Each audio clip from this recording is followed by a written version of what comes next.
Across every host, a part of the Big 12 family, we compiled our votes, and we have the teams that will play in Arlington. And obviously, we won't be wrong, right?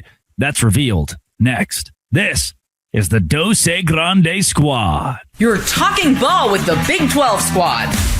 From Oklahoma State to Utah, from Kansas State to BYU, from Houston to Texas Tech, it's the local experts of the Locked On Podcast Network bringing you scoops, breakdowns, and the most comprehensive preview of the upcoming Big 12 weekend. Buckle up. It's the Big 12 squad, and we have a seat for you. No hurt feelings and thin skin allowed. Squad up. You're part of the Big 12 squad. Happy Thursday, everybody. Welcome to the Dos Grande Squad. Drake Toll with you from Locked On Big 12. There's Parker Ainsworth of Locked On Cougs, talking all things Houston. Jay Catch of Locked On Cougars. That's BYU. Confusing, I know. There's Cody Stovall of Locked On Oklahoma State. JT Wister still talks all things Utes. Philip Mulford with the Sun Devils and Mountaineer Paul, West Virginia. Thank you for making our shows your first listen every single day. And today's show is the ultimate Big 12 season preview. And man, as we break down the teams that will go to the Big 12 title this year, the college football playoff contenders, and each person will make a case for their team to be good in 2026, I thought today was going to be really boring. If you hit subscribe, I get to keep my job because everyone pretty much said BYU and Texas Tech will finish in the top two in the Big 12. That was nearly consensus with the votes that we got. We compiled all of the hosts from the Big 12 family, except for one. One brave man decided to go against the grain and pick his own team in the Big 12 title.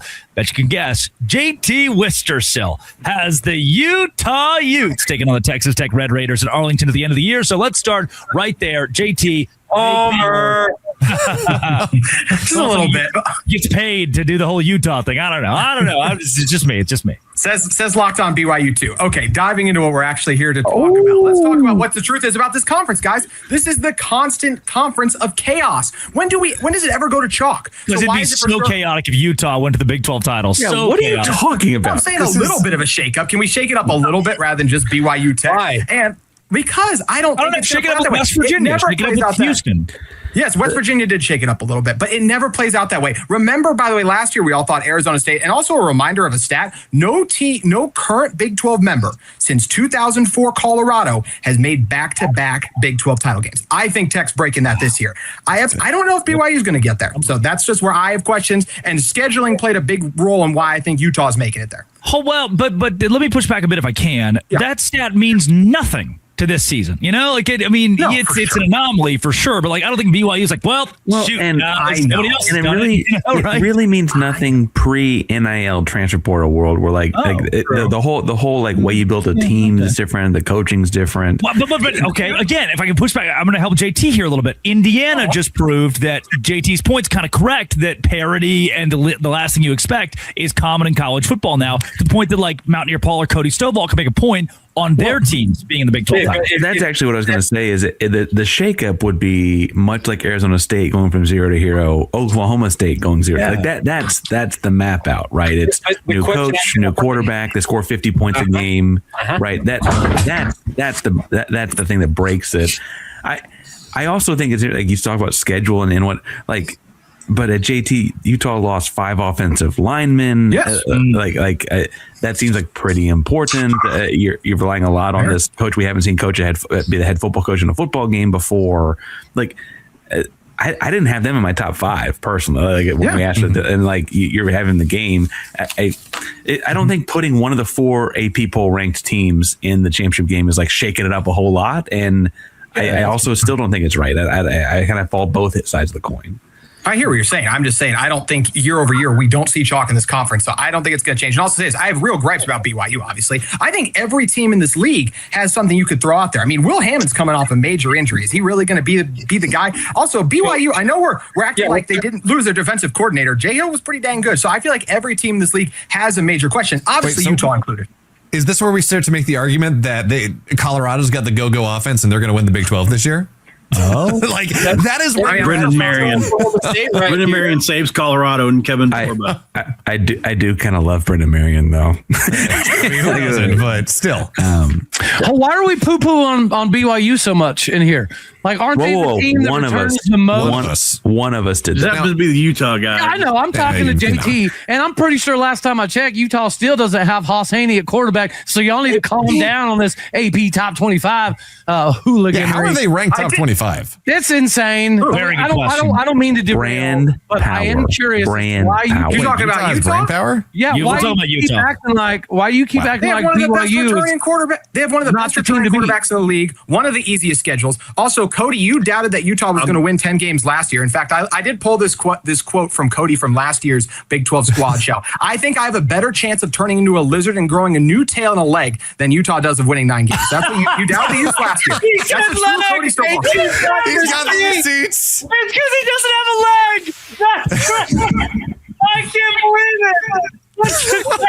Hey, JT, I appreciate your deflection, okay, but doesn't still change the fact that you still don't have Haas Haney at quarterback, all right? And number 2 is BYU is clearly the team to beat in the league, and then Texas Tech is filled with a bunch of potential NFL dudes, so I understand them. You could make the argument for a bunch of teams that could play BYU, but to act like BYU is not the strongest team in the conference before we kick off, I didn't say that. It's crazy. I didn't say that. I do think. Cody, by the way, we need the good context. Cody has one leg, by the way. Like for him to have said it, we should probably stress that that's not a running joke. That's a real thing. For him to have said that he was going to grow a second leg before something happens is such a bar. It's such a bar. At least he didn't say third leg. You know, that would have been similarly as awkward. I think it's a stronger case for Utah. I mean, they almost JT. Guess what? It's all no. Why? Give me one good reason why BYU is going to sink below number 2 in this conference, JT. Give me a good reason. Go. Well, they play at Utah for number 1, and they also have some other very tough road games, in my opinion. They could absolutely lose at TCU. Jake, I know you're going to say I'm crazy. You all did trail by 14 to UCF last year at home. Who's to say crazy things can't happen in a cross-country road game late in the season there, too? I don't think it's that crazy to say BYU goes 9-3, has 2 conference losses, one of those coming to Utah. Noah Fafita comes into your house. I think that's the best quarterback in the Big 12, too. And you still have questions on defense. I'm sorry. Jay Hill was a huge part of your success last year, and he's gone. All right, I want to play this game. Talk me through Houston. What's our problem? Yeah. You guys, offensive line. You got to see if this offensive line is still going to be. We got a preseason first-team All-American. JT, you were too high on somebody's supply. Like I would give you Utah last year. This year, with how many players did you lose in the portal this year? You lost your head coach. Not as many as we lost the couple of years before. They still returned a lot. Don't get me wrong. Utah has key losses, but they have some of their toughest games at home. Houston comes to them. BYU comes to them, too. They go to Arizona. You said Houston's problems offensive line. They added a preseason All-American, first-team All-American, but you're putting Utah in the title game after losing all 5 offensive linemen. And 4 other pieces and parts. Devon Dampier is better than Connor Wigman, number 1. And once again, schedule. You guys come to us. Whoa, bro. Devon Dampier for Heisman apparently is what we're hearing. That ranking that has Wigman over Dampier. I genuinely haven't seen one. I'm not even trying to be a hot take guy there. I don't think that's so big of a hot take. I think it's a close quarterback argument. It's close. Okay, so I got everyone to agree. if they were in a foot race, Devon Dampier would cook Connor. Connor 70 yards rushing last year, 36 total touchdowns. He was really good. He's really good. So Dampier.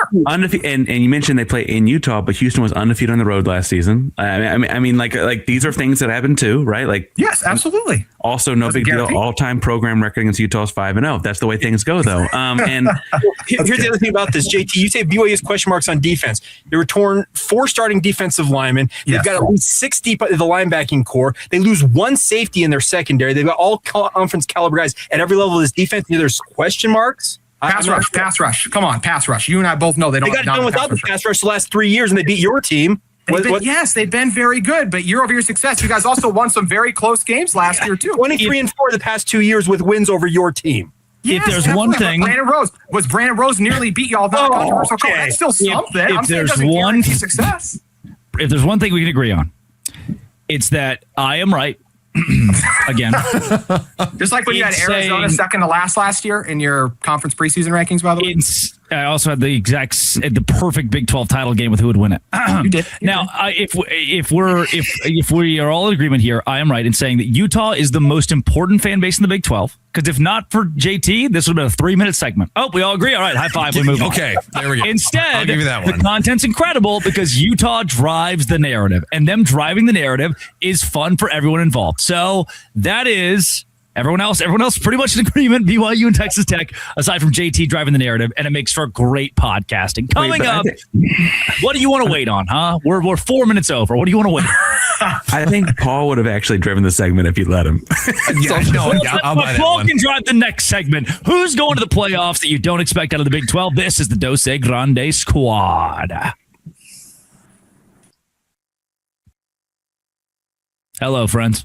Today's show is brought to you by our friends at Kalshi. Look, man, Kalshi is exactly where I go because I think in the NFL, right? It's like predictive market with Kalshi. I believe the Rams will go to the Super Bowl, not just go to the playoffs. I think the Rams are going to the Super Bowl. And with Kalshi right now, I can predict such against my peers before the season even kicks off. So I'll say the Rams qualify for the Super Bowl. Right now, the Rams are trading at 25% probability to go to the Super Bowl, meaning a $100 trade would pay out $400 if they go to the Super Bowl. I think they will. On Kalshi, again, you're trading against peers in a live market, meaning there's no house. As the probability changes, you can buy in and buy out of your position. Trade the draft pick, the game, and more on Kalshi. Download the Kalshi app. Use code LOCKEDON to get $10 off when you trade $10. KALSHI Kalshi. Trade on anything. 18 plus only. Restrictions to eligibility requirements apply. Event contract trading involves risk and may not be suitable for all investors. Kalshi products are not available in all jurisdictions. Prices, values, and available markets may differ from those mentioned. For more information, see kalshi.com/regulatory with our friends at Kalshi.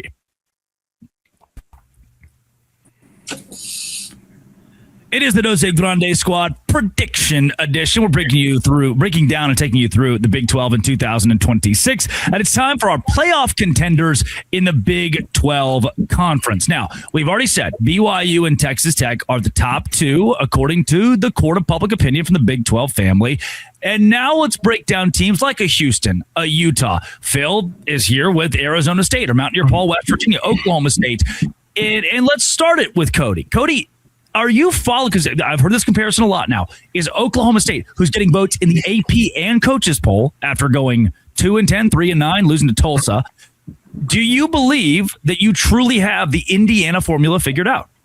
100%. Maybe not figured out, but if there's any team in the country that has replicated precisely what Curt Cignetti did, it is Oklahoma State. He took all of his top players from JMU, and it was the same conversation, right? It was the same thing that people are saying about the North Texas players. Well, there's a big jump up in competition, so it's going to take them some time, and they might be lucky to get bowl eligible. I just don't see how that you can view Drew Mestemaker as anything other than a potential top 15 overall pick. And whenever you have an NFL draft pick at quarterback, that is going to be able to drive the bus. The defense is going to be a massive question, but the offense is going to be one of the top in the country. And I think all of us have seen enough Big 12 play over the years to know that if you can put up 45, 55 points a game, you're going to give yourself a chance more often than not. And Oklahoma State has an offense that is easily good enough to do that. Hatch, what was that stank face for? Well, the thing about it is you look at a program like Oklahoma State, while you want to nail the Indiana, like the formula there, the problem I have is Eric Morris is turning over a program that I don't know. I don't know. JT, Indiana, man. You know, also, did Curt Cignetti take over Indiana when they were cruising? Yeah, Indiana. It was a 2-year project for Indiana. Remember, they went to the playoffs the first year. They won 11 games in year one. It was like a 3-week project. They went to the playoff immediately. We're talking about playoff contenders. And the segment's about playoffs. Indiana was a 1-year playoff team. Okay, fair. Okay, you got me on that. I think it's going to take longer than what Oklahoma State's planning on. That's just my personal opinion. Yeah, but yeah, that's exactly What is the difference? You think it's Cignetti? Is that what makes them different?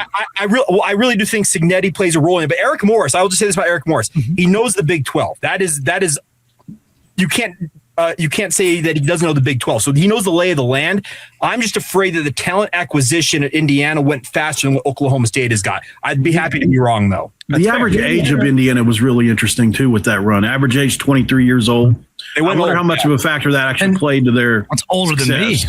Saying that Indiana won't be, saying that Oklahoma State won't be Indiana is not an insult. Like Eric Morris could be a very good coach and not be Kurt Cignetti, maybe the best coach we've seen in some time in college football. Yeah, correct. I just wanted to know, like Hatch saying that Indiana was a 2-year process. Like if we're just talking playoff, then we are like it could be 1 year. I was thinking more for the national title contender status. He took a bunch of JMU dudes and won 11 games and went to the playoff in year one. He built a much more complete team, though. So my thing is really more about the defense side of the football was much more filled out when he got to Indiana. I'm with Cody. I think that Oklahoma State could score 40, 45 points a game, like very quickly. Like they got that kind of offense.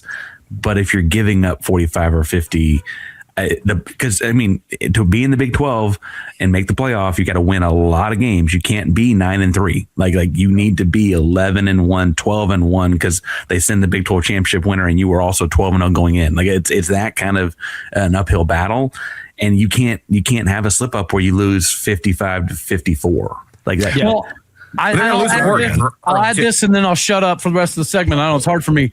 But I don't believe you're going to shut up. That's just personal. Okay, that's the quote JT's going to use this time next year. Cody Stovall a year ago said, "I'm going to shut up." 100% right.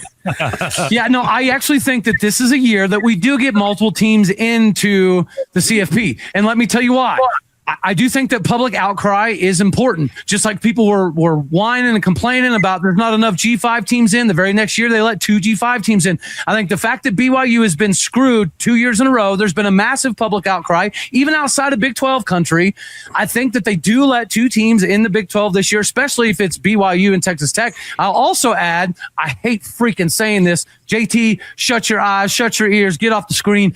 We could potentially get 3 in if Utah is in the conversation, because as much as I hate it, Utah does carry that Big 12, that Pac-12, pillow fight success into the Big 12.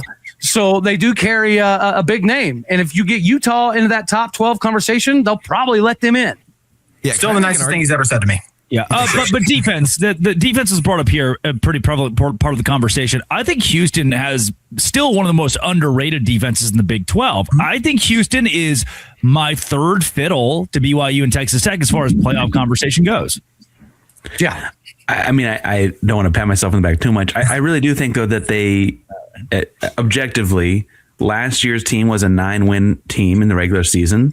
They also won the bowl game too. Thank you. That's and for metrics that are not my own, on 3, 24/7, the rivals on 3, they got better at every position.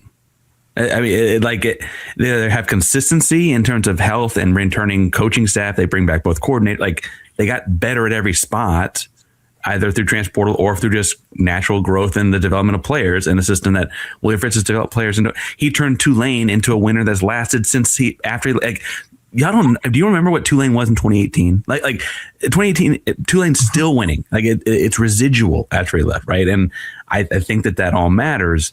I actually think the wild card here, though, and people think I hate Paul. I actually think Paul's really awesome, but I think West Virginia, and they got a great running back. They have a really tough place to play. I think they're going to win games that they probably wouldn't on a neutral field because of both of those things. And I think that's kind of a wild card that, Drake had in his top 5, and so I probably also shouldn't pump Drake up too much. But I think that's a wild card in this thing too, is that Ridge Rod's won as well. He's been West Virginia playoff team. We about to go there? Oh gosh, that's a loss. Paul would be. I can make a pretty good case. We'll try. Paul, I'll give you a minute. I'll give you a minute. Okay, a minute. We have 11 offensive linemen that are playable at the Power 4 level. That's per Rick Trickett. That's not me saying that. A guy that's been doing this for 50 years. Our starting center from last year that's getting Remington Award votes is in third stringer on this team right now. It's the best offensive line we've had in over a decade. We've got guys all over the offensive line that are elite. The nation's leader last year coming back, a quarterback that runs 4.3, 3 starting wide receivers that have all amassed over 500 yards in a season and are probably ascending, and Zach Alley, who I still think could potentially be the best defensive coordinator in this league someday, is in year 2 with a bunch of athletes. I did a 3 deep yesterday. We are 3 deep at almost every position, and I'm not exaggerating that. I could walk you through it if you want me to. So I think this is a really deep team at every position. It really is. Well, and I wasn't trying. I mean, every coach loves their guys in August. I really was saying though, I think that the starters are pretty strong. Like I'm impressed by some of the guys they brought in at the top end, not just the depth of it all. We got to see a lot more from Hawkins before I can go playoff team. Sure. But he's had an amazing camp. We haven't seen anything from Morgan Scalley. What are you talking about? Yeah, he's a great defensive coordinator for the last 10 years. I think it's better than nothing. Will Muschamp was a great defensive coordinator. Now what? Now what, Yes, he boys? was, Rich Rodriguez.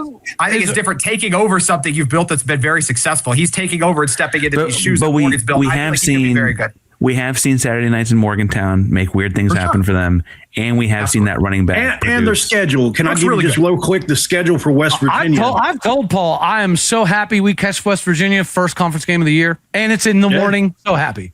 Yeah. West Virginia gets Coastal, UT Martin, Virginia, Oklahoma State, Iowa State, Arizona, Cincinnati are all basically home games. Virginia's a neutral site.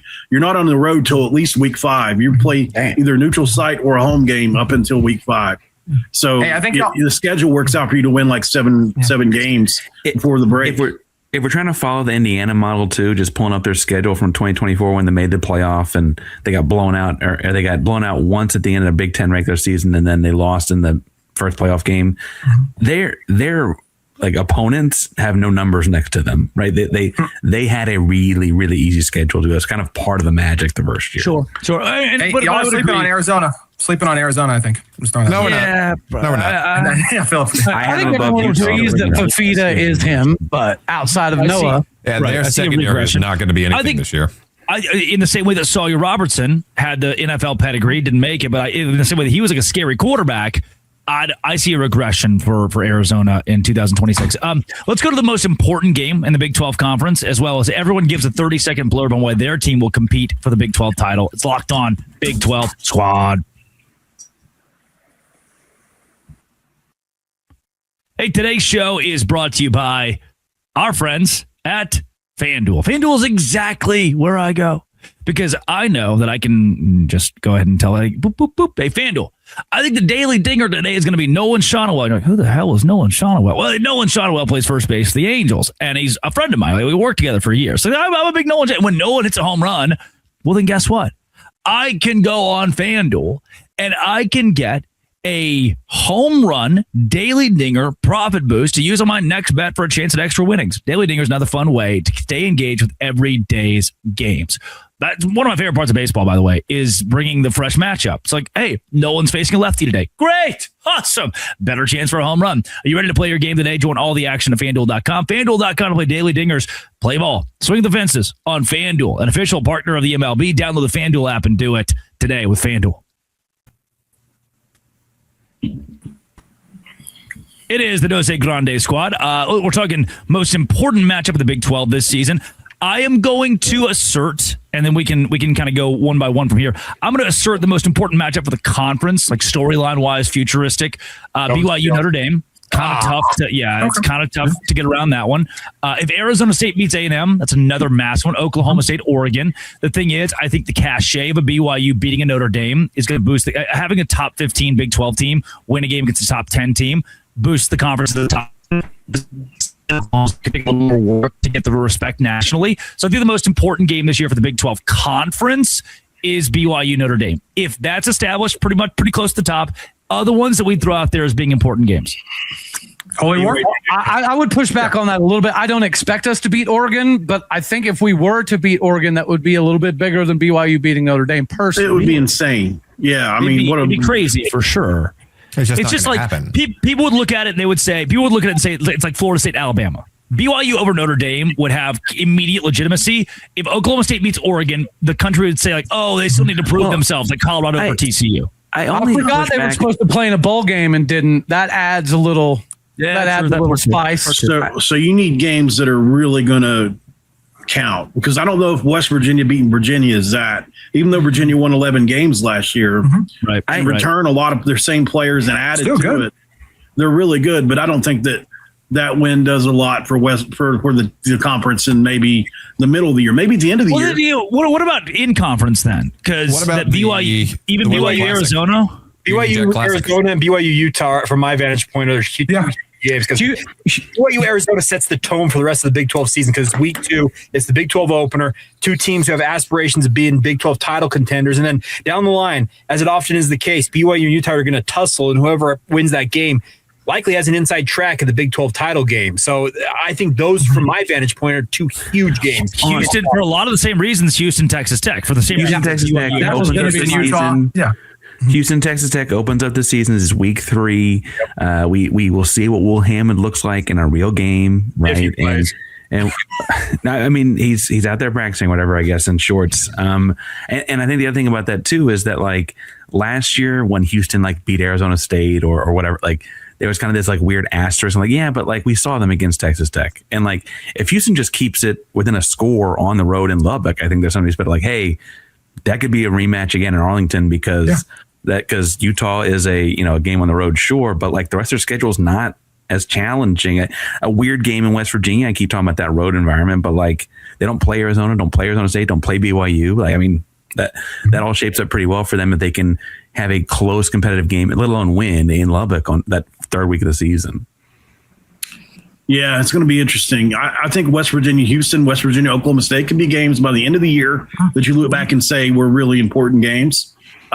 Clearly, West Virginia plays obviously Houston, Texas Tech down the stretch, that Houston, Utah as well. So those are 3 games down the stretch. If West Virginia is what I think they can be, we're going to know by the last 4 games whether they're going to be in the mix or not. So those could end up being big games based on our first 8 games, which are really easy. And there's also a couple games.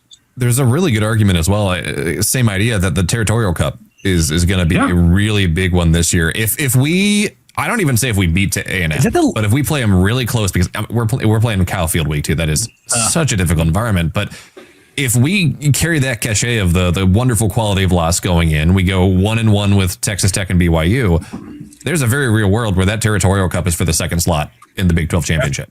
And and especially if Arizona State makes it happen, we have by far the most difficult schedule in the entirety of the conference. And so if we're playing for that title game, then there's your two, three teams in the college football playoffs.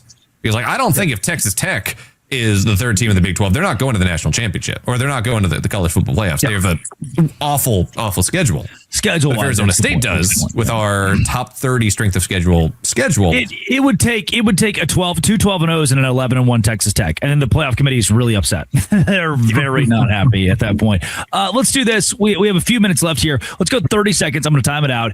Each member of the squad, why their school will be at least a competitor of the conference. Parker, let's start with you. They get Tech earlier than anyone else here. They also, frankly, have a fairly easy schedule as far as things go nationally. Road trip to Utah. Again, I keep talking about the road trip to West Virginia at the end of the year is tricky. But they get Oklahoma State at home. They get Kansas State relatively early in the year as well. And they don't play half the top-end contenders in the conference either. Hatch, BYU. Just do what BYU's been doing. They've gone 23-4 the past 2 years. If it wasn't for a fluky play against Kansas, they've likely been to 2 Big 12 title games in a row at this point. So I just think you keep doing what you're doing if you're BYU. Schedule does shape up for BYU as well. Yes, you do have to go to Utah, but the other games, in terms of title contenders, Arizona State, you get those games at home. So I think if BYU just keeps doing what they have done the past 2 years, 23 wins, that's nothing to sniff at. And if they just keep doing it, I think they've got a good shot to make a repeat appearance at Jerry World. Cody, maybe the darling of the Big 12, Oklahoma State. Yeah, I've talked enough about the offense. I think a lot of the country knows a lot about the offense. I'm excited about the defensive side of the ball. Skylar Cassidy was very opportunistic, top 5 in the country in turnovers, top 5 in the country in turnover margin this previous season at North Texas. And he didn't have the Anaya Weiss from Penn State and the Isaiah Chisholm's coming over from UCLA. He didn't have access to some of those guys at North Texas that he does now. And lastly, I'll say the best defense in Oklahoma State history is 2021. We finished the season number 2 total defense in America.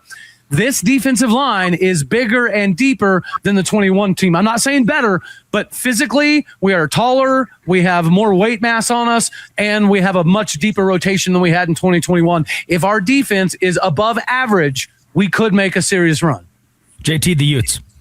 Devon Dampier, one of the best returning quarterbacks in the Big 12. I think Wayshawn Parker will be one of the best running backs in this conference. An improved wide receiver core, an experienced veteran offensive line in terms of how long they've been with this team. It's not a lot of young guys. It's a lot of veterans who have been waiting for their time, their turn, their opportunity. 6th, 7th year guys. I think they're ready. Defense led by Morgan Scalley still, who's done a great job leading the charge. A lot of returning production there too. And a very favorable schedule to figure out the questions this team does have to start the year. Some big games at home. I like the Utes to go to Arlington.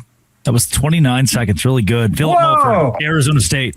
Best wide receiver core in the entirety of the Big 12. One of the best linebackers in the Big 12 in Owen Long. This guy is getting Tillman comparisons in practice right now. You have a great, super deep running back room.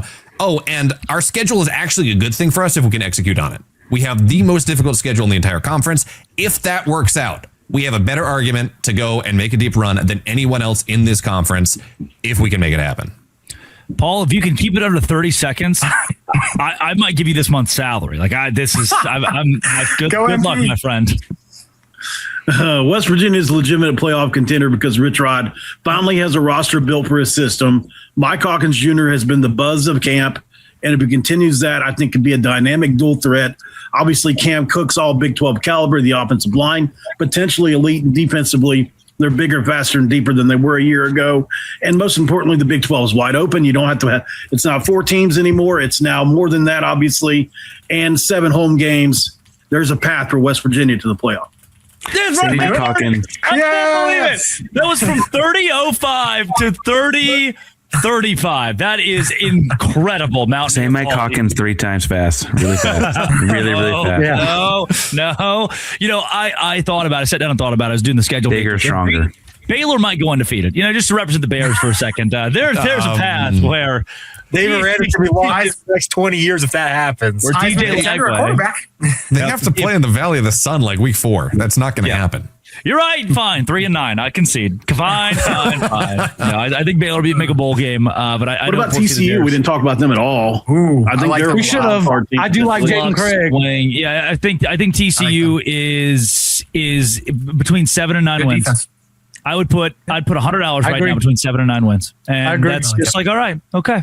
It's no less, no more. They're going to look really good in week 0. They're going to look really good in week 0. Oh, yeah. Against North Carolina. Oh, yeah. That is Parker Ainsworth of Locked On Cougs, Jay Catch of Locked On Cougars, Cody Stovall, Locked On Oklahoma State, JT Westerso, Locked On Utes, Philip Mulford, Locked On Arizona State. That is Locked On Sun Devils, I should say. Mountaineer Paul of Locked On West Virginia. Drake Toll with you, and there is our preview. That's what you can bet on for 2026 on FanDuel. This has been and always will be Locked On. Thanks for making our shows your first listen every single day. The Dose Grande Squad.